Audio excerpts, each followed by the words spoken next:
Саламатсыздар ма, құрметті оқушылар? Бүгін біз міне ОБТ-ға сұрақтарының ішінде көп кездесетін 6 сынып оқулықтарының әдебиет оқулығының ішіндегі келесі өзекті тақырыптардың бірі Оралхан Бөкейге тоқталатын боламыз. Оралхан Бөкейді көбіне бұл естеріңізде мүмкін бірнеше жыл бұрын оқығандықтан есте қалмаулары мүмкін. Егер қалған болса, жазушы ретінде сіздер бұны бірден білесіздер.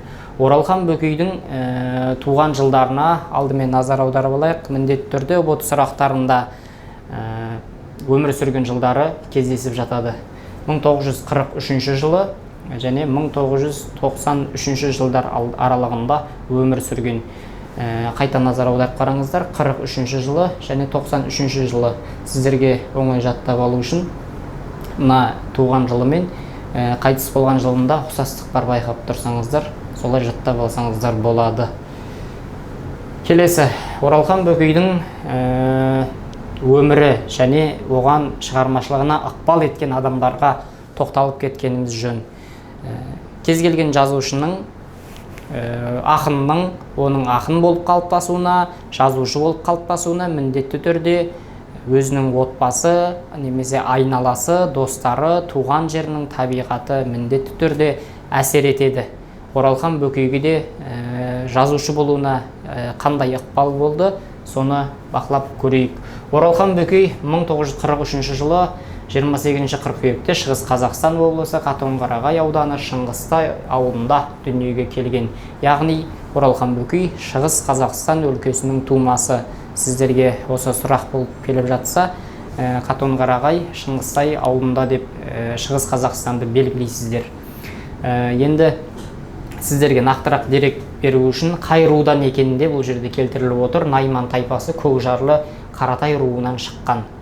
Енді Оралхан Бөкейдің жаңағы жазушы болуына, әдебиет әлеміне келуіне ықпал жасайтын негізінде арғы тектерінен болады. Мысалы үшін Абай Құнанбайұлының сондай ақын болуына, өте парасатты, ойшыл болуына ықпал еткен Құнанбайдың парасаты болса, екінші жағынан әжесі Зеренің ертегілері, анасы Ұлжанның тәрбиесі міндетті түрде әсер етті. Ал енді Оралхан Бөкейге осындай қандай ықпал болғанын байқасақ, әкесі Бөкей көп сөйлемейтін, сөйлей қалса, сөзі өткір қанжардай қиып түсетін, сөзге шешен астарлап сөйлеп, өз ойын дәл жеткізетін рухы мықты адам болған дейді, жаны таза адам болған деп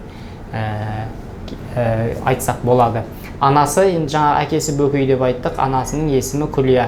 Күлия ол да жаңағы көреген, ділмар, аузын ашса көмейі көрінетін ашық кісі болған деп осындай естеліктер қалған. Үнемі топ бастап жүретін, қажет жерінде қиыннан қиыстырып өлең де шығарған, керемет дауысы бар әнші де болған. Яғни әкесі де, анасы да өлеңге, өнерге құр алақан болмаған деп айтуға болады. Отбасында бір ұл, Оралхан, 5 қыз.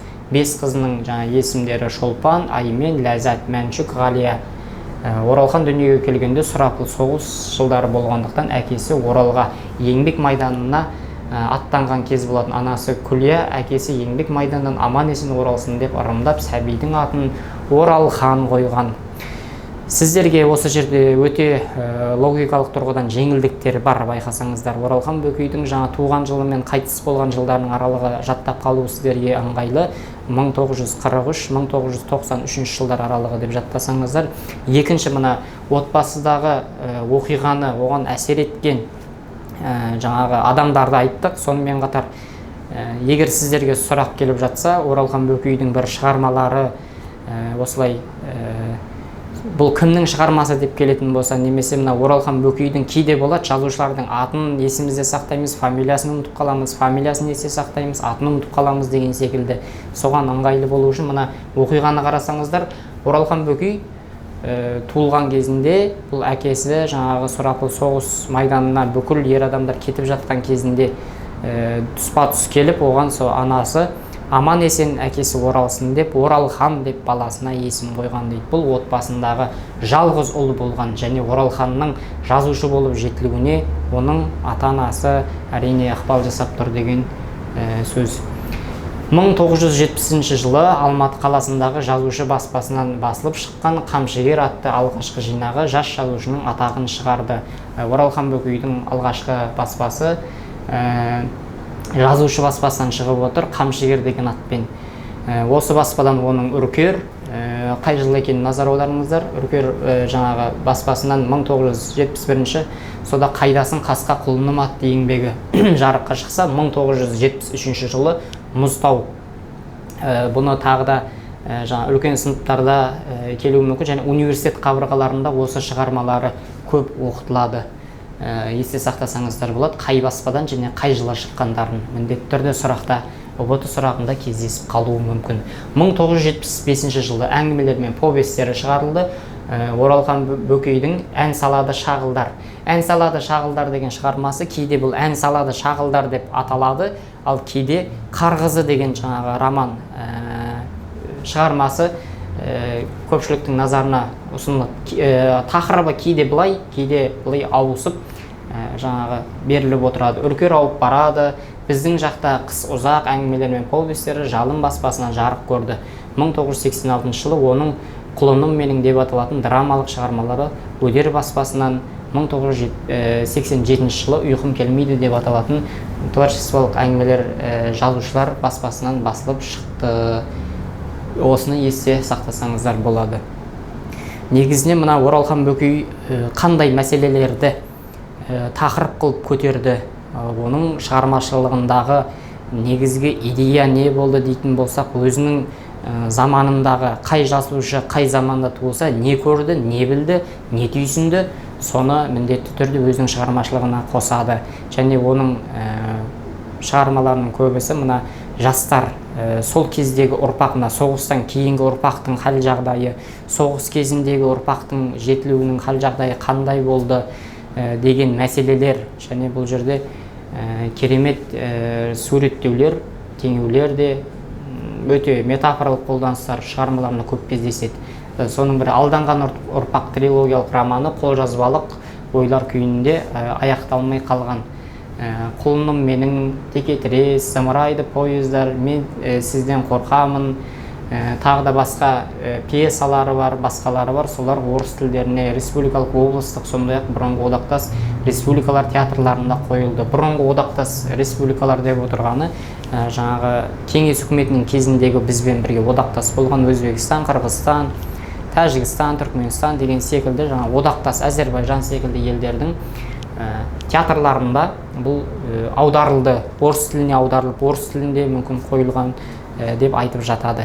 Енді бұның жаңағы шығармалары басқа тілге аударылды дегеннің өзі жазушының қаншалықты үлкен деңгейге көтерілгенін, қандай сатыда екенін бірден байқатады. Оралхан Бөкейдің есімі дүние жүзіне танымал жазушы, яғни мына жерден ақ байқасаңыздар болады, бұл басқа театрларға қойылды. Оралхан Бөкейдің шығармалары дүние жүзінің көптеген тілдеріне, орыс, ағылшын, француз, неміс, жапон, араб, қытай және басқа да ұлы халықтар тілдеріне аударылды. Мына одақтас мемлекеттермен қатар араб, қытай және басқа да тілдерге аударылды. Енді бұл Оралхан Бөкейдің мына ақындардың және жазушылардың өзінің үлгі тұтатын бір жазушысы немесе бір ақыны болады. Ал Оралхан Бөкейдің үлгі тұтқан жазушысы бұл Бейімбет Майлин. Оның ішіндегі ол Шұғаның белгісі шығармасын өте қатты жақсы көріп, тіпті жатқа оқитын болған. Оның айтып жатқан жаңағы жатқа біз ана повесті немесе романды оқыған кезде көбіне тек қана жаңағы бір оқып шығамыз, негізгі идеясы, мазмұны ғана есімізде қалса, ал Оралхан Бөкей Бейімбет Майлиннің Шұғаның белгісі шығармасын түгел сөзбе сөз жатқа біліп, содан үлгі алған. Және өзі соған еліктеп әңгімелер, повестер жаза бастаған. Енді мектеп қабырғасында сізбен бізге жаңағы кезінде ұбт-да келген, енді сіздерге де осы сұрақ міндетті түрде келетін, сұрақ көп келетін шығармаларының бірі деп айтуға болады. Тортай мінер Ақбоз ат деген шығармасы. Тортай деген жалпы бұл айтып өттік 1943 жылда туылғандықтан ол кездегі жаңағы қиын қыстау кездегі балалардың өмірі туралы деп. Бұл да сол қиын кездегі кеңес үкіметінің жаңа соғыс жүргізіп жатқан кезіндегі, Германиямен болып жатқан соғыстың кезіндегі балалардың өмірі туралы. Тортай деген жаңағы осы біз сіздерге осы шығарманың қысқаша мазмұнын айтып өтсек, өйткені бұны қазір сатылай талдауға болатын еді. Шығарманың бастауы, шиеленісі, қорытынды деген секілді. Негізінен сіздерге керегі қазір ол емес, сіздерге керегі ұбт-да бұның мағынасы не туралы айтылды, шығарманың толық мазмұнын сіздерге білу керек. Сондықтан сіздерге үзінді айтып өтеміз. Тортай сол балалардың, қиын кездегі өмір сүрген балалардың ішіндегі баланың бірі деп айтуға болады. Оралхан Бөкей ол жерде өзінің жаңағы өмірінен көргендерін осы шығармаға қосқан. Біз көптеген ауыл балалары бірге көшеде улап, шулап, ойнап жүретінбіз дейді. Сонда Тортай есімді бізден 2-3 жас үлкен арамызда бір бала болатын. Оның бізден бір ерекшелігі құлағы естімейтін және көп ойынға қосылмайтын дейді. Және оның құлағы естімейтін болғандықтан көп әңгімеге де зауқы соға бермейтін. Біз улап, шулап, балалық ойындардың барлығын жасап, көшеде жүрсек, ал бұл өзімен өзі біз ойнап жатқанда ол кітап оқып отыратын бірдей дейді. Кітап оқитын, көркем шығарма оқиды, басқасын оқиды. Алдына қандай шығарма келіп қалады, қандай мүмкін ол әдеби болуы мүмкін тарихи кітап болуы мүмкін, соның барлығын талғамай оқи беретін. Сондықтан бұл Тортай біздің балалардың арасында біздің тура бір абызымыз сияқты еді. Біздің үлгі алатын досымыз еді. 2-3 жас үлкен болса да дейді. Енді Тортайдың жаңағы Оралхан өзін айтып отыр ғой. Сонда бұл Тортайдың әкесі де, шешесі де жоқ болғандықтан аталас жамағайын туыстарының үйінде, солардың есігінде жүретін дейді. Яғни есігінде жүреді деген сөз бір үйде ғана тұрақты тұрмай, әрқайсының босағасында жұмысын жасап, малын бағып деген секілді сондай шаруалармен айналысып жүретін. Ал менің әке-шешем де өте жақсы қызметте болды, менің жағдайым өте жақсы болды дейді. Бірақ Тортайдың жағдайы онша жақсы емес еді дейді.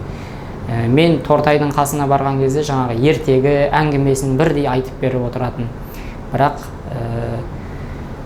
ол ертегілерді ғана жаңағы кітаптарды көп оқығанмен адамға көп араласпайтын. Оның ішінде жаңағы көптеген балалардың досы болғанменен маған ерекше көңілі, ықыласы бөлініп тұратын дейді. Уақыт осылай өте берді. Мен дейді Тортайға жаңағы жетім болғандықтан іштей жанашырлығы болады ғой, Оралхан өзін айтып отыр. Сол жанашырлықты мен үйімдегі аста төк азық түліктің барлығынан сол жаңағы Тортайға әкеп беріп отыратынмын, нан әкеп беретінмін дейді. Басқа да жаңағы тамақтан артылғаны бар болатын болса, соны әкеп беретінмін дейді. Себебі менің әкем фермада бастық еді дейді. Ал анасы да сондай жақсы, екеуі де табысы өте мол болды менің әке-шешемнің. Ал Тортайда ондай болған жоқ дейді. Мен оған әкеп бергенде, бірақ Тортайдың сондағы бір қасиеті, Тортай есімді баланың, сен маған, Ораш, сен маған тамақ алып келе берме, өйткені менің қарным аш емес, ұят болады деген секілді аса бір ондай құлықсыздық танытып ұялатын дейді. Бірақ мен оған тамақ әкеп беріп көмектесуімді тоқтатпайтынмын дейді. Күндерден күндер өте береді, ол кітабын оқып жүре береді, бұлар ойнап жүреді. Күнде сол Тортайдың қасына барады. Тортай мұны ерітіп алып, бірге жаңағы кейде қозы бағат, мал бағат деген секілді. Сондай уақытта Тортай мені қасынан бір елі қалдырмайтын дейді. Бір күні Тортайдың жаңағы туыстас, аталас туыстар, алыс туысқандары ғой, сонда солардың есігінен жүргенде біреуі үйінен қуып жібереді Тортайды. Сөйтіп бұл Оралхан соның үйіне барып таппай қалады. Содан соң әрі іздейді, бері іздейді, бір қараса жаңағы таудың жақпардың ішінде бір үңгір бар еді. Сол үңгірге барып жаңа паналап отыр екен Тортай дейді. Қасына барған кезімде, ой, Ораш, сен ба, сен мені қайдан тауып алдың дегенде, бұл жер сенің бұрыннан үйің емес пе еді деп қалжыңдап күлдім дейді. Сөйтіп бірге барып отырған соң мен оған қалтамнан жаңағы нан мен бірге ірімшікті әкеліп алдына қойдым дейді. Сонда жаңағы Тортайға таң қалғаным, ол жерде тура бұрыннан тұрған секілді үңгірдің үшін тура бір үй сияқты қылып тап-таза қылып қойған екен, тазалап, жаңағы кішігірім бір үстел жасап, одан ары қарай нар жасап, нар дегеніміз жаңағы сырықтардан тізіліп, үстіне шөп төселіп, үстінде ұйықтауға ыңғайлы етіп жасалатын. Солай нар жасап қойған екен, ешкінің терісі төселген, ал бір бұрышта жаңағы шағын бір үстелшенің үстінде шам, қол шам тұр екен, ал арғы бұрышта өзінің әбден оқып ескіріп кеткен кітаптары бір бұрышта тұр еді дейді. Жаңағы Тортай Оралханды көріп қасына келіп, жаңағы ірімшік пен наннан бір асады да қолына кітабын алды. Ол кітапты ашып қарады да, көңіл күйі болмағандықтан ба, аса бір оқи қоймады, сосын бір бұрышқа қарай лақтырып жіберді дейді. Сол кезде күн қараңғылана берді дейді. Күн қараңғыланған кезде жаңағы Тортай айтты, сен үйіңе бар, әке-шешең күтіп отыр деп айтты маған дейді. Сонда маған әке-шешең деген сөзі әдейі бір қырсығып айтқан сияқты болып естілді дейді. Себебі Тортайдың әке-шешесі жоқ қой, сендердің әке-шешелерің бар деген секілді маған бір ашумен айтқан сияқты болды дейді. Үйіңе қайт, қараңғы түсіп бара жатыр, Ораш, әке-шешең күтіп отыр деп жаңағы ызбарлана айтқан кезінде мен өзім әке-шешемнің тірі болғаны үшін бір кінәлі сияқты сезініп қалдым дейді. Жоқ, Тортай, мен осында қаламын дегенде, сен қайтуың керек, қайтасың дедім бе, үйіңе қайтасың дейді. Енді Оралхан кішкентай ғой, 2-3 жас кішкентай бала болып тұр. Сонда қайтасың дедім бе, қайтасың, әйтпесе сенің атанаң менің басымды жарады деп айтты дейді. Сөйтіп сәлден кейін өзі де далаға шығып барып еді, күн жаңбыр жауып тұр еді, өте қараңғы болып кетті. Сондықтан маған ол Тортай айтты дейді. Жарайды, сен бүгін үйіңе қайтпай-ақ қой. Менің қасымда қалам десең өзің біл деп. Сосын сәлден кейін қасына отырғызып алып, мен айттым дейді, оған бір қызық әңгіме айтып берші Тортай, немесе бір ертегі айтып берші дедім дейді. Онда тыңда, мен саған жетім бала туралы ертегі айтып беремін деп. Баяғы өткен заманда бір жетім бала болыпты деп әңгімесін бастады дейді. Жетім бала дегеннің әңгімесінің барлығы оның жетім бала туралы еді, неге екенін білмеймін дейді. Сол кездегі жалпы балалардың барлығы ертегі айт десе жетім бала болыпты деп бастайтындай сондай бір кезең болған ғой. Өйткені көбісі соғыста әкесінен айырылған, қиналып жаңағы анасынан айырылған деген секілді. Бұл да дәл сондай. Сөйтіп күндердің күнінде жаңа жетім бала ол өсіп өніп қиындықтарға тап келіп, ер жетіп, осылай деп жаңа ертегісін бастайтын. Бірақ ертегісі менің есімде қалған жоқ дейді. Сөйтіп сәлден кейін сол қасында Тортайдың жүреді. Сол кезде жаңағы үңгірде ертегі тыңдап отырған кезімде мен тура өзім бір ертегінің ішінде отқан сияқты болдым үңгірде деп айтады. Одан кейін жаңа Тортайдың қасына еріп, әрі барады, бері келеді, сондай көп күндер өтіп жатты. Сондай күндердің бірінде Тортай айтады, Оралхан, Ораш, білесің бе, біз шығысқа қарай жүрсек қай елге баратынымызды дейді. Сонда мен иығымды көтердім де білмеймін деп қиқаң еткіздім иығымды дейді. Сонда Тортай айтты, біз тіке жүре берсек Монғолияға барамыз. Монғолияға барсақ алдымыздан моңғолдар, қазақтар келді деп бізді, жаңа баланың тілімен айтып жатыр ғой, енді қиялымен, ақбоз үйге кіргізіп, ақбоз биенің сүтіне шомылдырып, бізді ақбоз атқа мінгізетін еді ғой деп айтты дейді. Сонда Тортай оған бірдей айтатын дейді. Ораш, білесің бе, ақбоз ат демекші, мен бүгін түс көрдім, түсімде астымдағы өгізім ақбоз атқа айналып кетіпті деп айтты дейді.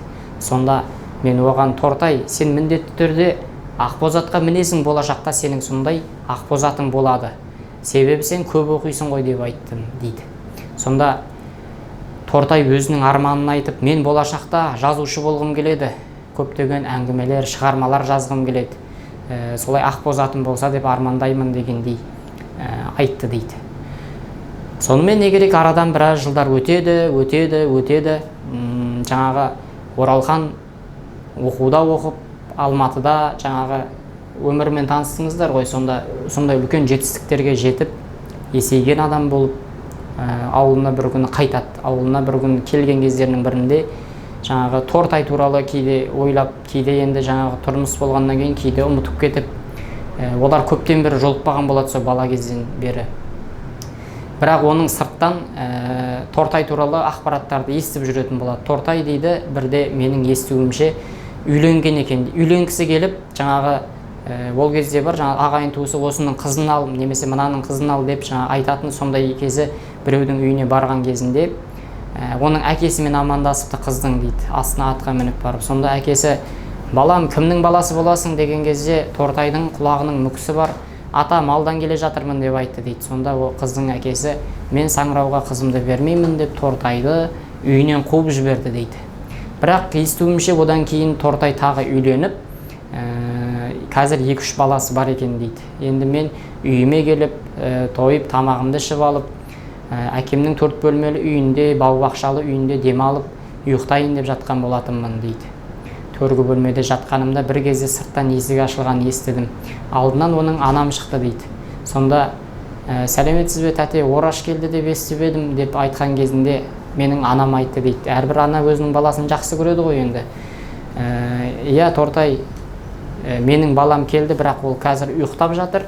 Біз оның мазасын алмайық, оятып алмайық, ол ұйықтай берсін деп айтты дейді. Сонда Тортай іштей қынжылды ма, өзін кемсітті ме? Иә тәте, ол қазір үлкен азамат қой, біз ондай үлкен азаматтардың алдында біз садаға кетейік.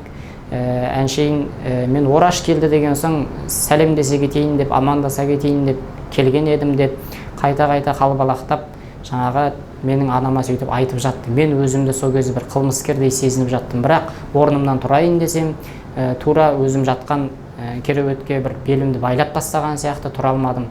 Сол кезде мен білдім дейді, Тортайдың айтып жатырған ертегілерінің соңы есіме түсті. Ол Ақбозатқа мінсем деген арманы бар еді оның. Сол Тортай армандаған Ақбозатқа мен бүгін мінген сияқтымын. Мен бүгін жазушы болдым. Ал Тортай қанша оқыса да сол жаңағы ешкі, қой бағып, сиыр бағып әлі жүрген болатын. Тортайдың Ақбозатын мен мінген сияқты өзімді кінәлі сезіндім, бірақ оны Ақбозатты иесіне қайтаруға кеш болатын дейді. Оралхан Бөкейдің Тортай менен Ақбозат шығармасының жалпы мазмұны міне осындай. Сіздерге ұбт сұрақтарында болса, бұл кімнің шығармасы, бұл шығарманың негізгі идеясы және басты кейіпкерлері кім деген жаңағы сұрақ келуі мүмкін. Басты кейіпкер Тортайдың өзі және Оралхан Бөкей екінші басты кейіпкер. Осы туралы міндетті түрде сіздерге сұрақ келеді және оның туған жылы, оның ата-анасы Оралхан есімі неге қойылды және басқа да ән салады шағылдар, Мұзтау шығармаларының барлығы бұл кімнің шығармасы деген сұрақтар сіздерге кездесіп жатады. Бүгінгі Оралхан Бөкейге арналған сабағымыз осымен аяқталды. Назарларыңызға рахмет.